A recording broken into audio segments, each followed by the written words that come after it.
Hello，咁多位維園嘅朋友，係咪期待咗好耐啊？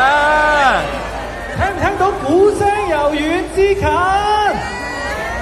哇！大家好，我就係今晚嘅司儀子龍，身邊就係淼淼。晚上好，祝大家中秋節快樂！冇錯啦，喺呢一個咁開心嘅中秋節晚上啦，我哋而家見得到喺我哋維園係啦北邊呢一個出入口啦，已經係非常之多人嘅重要盛事。This Mr. Dragon team is the first time arrive Victoria Park and absolutely safe because it's not using any fire for the fire dragon. How it works, I will explain with the team to get that room for you later.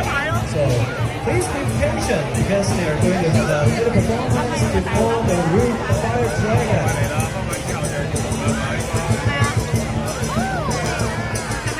我哋見得到小火龍團隊過後啦，就係我哋嘅音樂組啦。沿路大家聽到嘅鼓聲、銅鑼聲，就係佢哋咁啊，一直支撐住、帶領住整個火龍表演嘅節奏。然後見得到我哋大約有300位健兒就舞住呢一條非常之重要嘅火龍抵達我哋現場啦！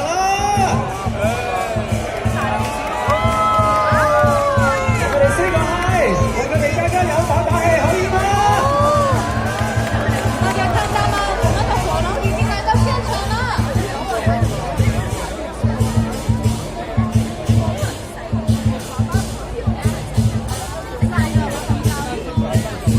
我見得到沙燈隊已經繞場繞周，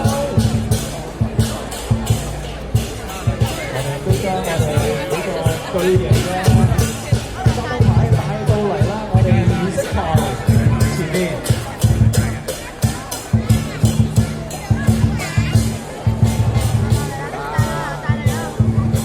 頭先阿淼都講咗啦，呢一個嘅文化傳統啦，已經有超過100年歷史。留意到龍尾呢一度啱啱啦，就係放緊一啲花炮。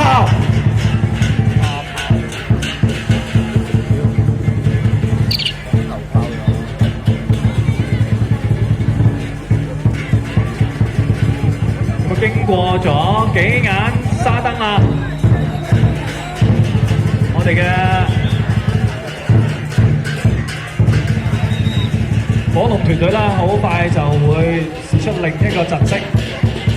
我哋再嚟個過橋先，再嚟多個過橋，好事成雙係咪啊？